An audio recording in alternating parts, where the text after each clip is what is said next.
इस वीडियो में हम लोग set theory and Venn diagrams के 3 सेट्स बेस्ड क्वेश्चंस को डिस्कस करेंगे, जिसमें 3 सेट का यूज किया गया है। इससे पहले वाले वीडियोस में हम लोगों ने 2 सेट वाले प्रॉब्लम्स किए हुए हैं।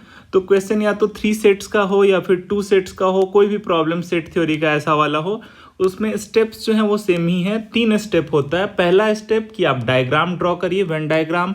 सेकेंड स्टेप होता है जो भी डेटा क्वेश्चन में दिया गया उन सबको आप अपने डायग्राम में सही जगह पे प्लेस करिए, सही जगह पे पुट करिए। और थर्ड स्टेप होता है कि आपसे जो पूछा जाए वो फाइंड आउट करना है आपको। तो डेटा जो भी आपके पास है उसको मैनिपुलेट करके वो वैल्यू आप फाइंड आउट कर लीजिए। तो यहाँ फर्स्ट स्टेप हम लोग करते हैं, वेन डायग्राम ड्रॉ करते हैं। यहाँ 3 सेट है तो 3 सेट का वेन डायग्राम क्या होगा, 3 सर्कल एक दूसरे को इंटरसेक्ट करते हुए हमने बना दिया। और हम लोग एक टोटल रिप्रेजेंट के लिए एक बाहर में एक रेक्टेंगल भी बना देते हैं।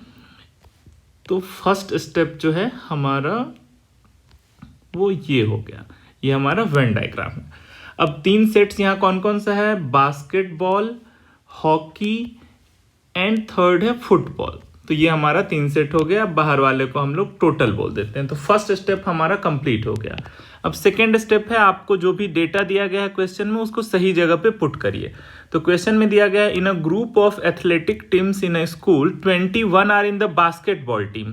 तो जब बास्केटबॉल टीम बोला जाए तो ये पूरा सर्कल जो है बास्केटबॉल का, ये है बास्केटबॉल टीम। तो पूरे सर्कल का वैल्यू है 21। कितने बच्चे सोचते हैं कि ये वाला पार्ट है बास्केटबॉल, ऐसा नहीं है। जब बास्केटबॉल बोला जाए तो पूरा सर्कल हुआ बास्केटबॉल। जब बोला जाए ओनली बास्केटबॉल, केवल बास्केटबॉल, तब ये वाला पार्ट हुआ ओनली बास्केटबॉल। तो हम टोटल सर्कल का वैल्यू है ये, तो बाहर में लिख देंगे 21। अब हमसे बोला जा रहा है कि 26 इन द हॉकी टीम। तो हॉकी मतलब फिर से हॉकी वाला जो पूरा सर्कल है इसका वैल्यू है 26। तो हमने बाहर में लिख दिया 26। 29 इन द फुटबॉल टीम, तो फुटबॉल 29, कंप्लीट सर्कल जो है फुटबॉल का वो 29। अब नेक्स्ट इंफॉर्मेशन है 14 प्ले हॉकी एंड बास्केटबॉल। यहाँ बहुत हाई चांसेस है मिस्टेक का। हॉकी एंड बास्केटबॉल केवल इतना पार्ट हुआ या फिर ये पार्ट भी ऐड होगा उसमें। तो देखिए ये कॉन्सेप्ट अच्छे से समझ लीजिए। जब हॉकी एंड बास्केटबॉल बोला जाए तो आप ये देखिए कि हॉकी वाला सर्कल और बास्केटबॉल वाला सर्कल, तो ये हॉकी वाला सर्कल है आपका और ये बास्केटबॉल वाला सर्कल है। तो दोनों में कौन सा पार्ट कॉमन है, ये पूरा पार्ट कॉमन है। ये मैटर नहीं करता है कि फुटबॉल वाला पार्ट भी इसमें आ गया या नहीं आया।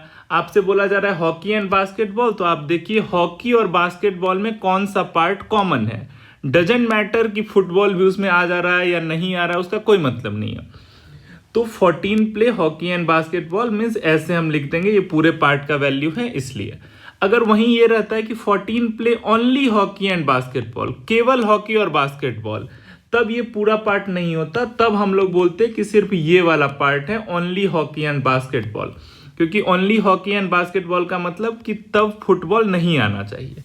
ठीक है, तो ये चीज बहुत इंपॉर्टेंट है। नेक्स्ट इंफॉर्मेशन आपके पास है 12 प्ले फुटबॉल एंड बास्केटबॉल। तो फिर यहाँ ओनली वर्ड का यूज नहीं किया है, तो फुटबॉल बास्केटबॉल जो भी कॉमन पार्ट है पूरा का पूरा हम लोग ले लेंगे। तो फुटबॉल और बास्केटबॉल में ये पार्ट कॉमन है, तो इसका वैल्यू है 12। तो हम लोगों ने इसको ऐसे लिख दिया। उसके बाद है 15 प्ले हॉकी एंड फुटबॉल। तो हॉकी एंड फुटबॉल, तो हॉकी एंड फुटबॉल में ये पार्ट आपका कॉमन है पूरा, तो इसका वैल्यू आपका हो गया 15। इतना डेटा दिया गया है। एक और डेटा है 8 प्ले ऑल द 3 गेम्स। तो ऑल द 3 गेम्स वाला एरिया कौन सा है, ये वाला जो यहाँ पे है। तो यहाँ पे हमने लिख दिया 8। तो अब देखिए अगर ये 8 है तो इसका वैल्यू 6 हो जाएगा, क्योंकि टोटल जो है वो 14 है। सिमिलरली 8 ये अगर है तो इसका वैल्यू 7 हो जाएगा, क्योंकि टोटल 15 है। वैसे ही ये वैल्यू 4 हो जाएगा इस पार्ट का, क्योंकि टोटल 12 है। तो ये हमारा वेन डायग्राम हो गया। अब थर्ड स्टेप जो है, वेन डायग्राम हमने ड्रॉ कर लिया स्टेप 1। सेकेंड स्टेप सारा डेटा हमने पुट कर लिया यहाँ पे। अब थर्ड स्टेप है कि जो आपसे पूछा जा रहा है तो डेटा को मैनिपुलेट करके आप उसका वैल्यू फाइंड आउट कर लीजिए। इस क्वेश्चन में पूछा जा रहा है how many play football only. तो ओनली फुटबॉल वाला पार्ट ये वाला पार्ट है, तो इसका वैल्यू कैसे फाइंड आउट करेंगे। जो फुटबॉल वाला सर्कल है उसका वैल्यू है 29। 29 मतलब ये फुटबॉल वाला पूरा सर्कल, ये वाला। उसमें टोटल कितने पार्ट्स हैं, 4 पार्ट, 1 2, 3 और 4। तो इस 4 पार्ट में से 3 पार्ट का वैल्यू तो आपको पता ही है, तो उसको उसमें से माइनस कर दीजिए। 29 माइनस 4 प्लस 8 प्लस 7।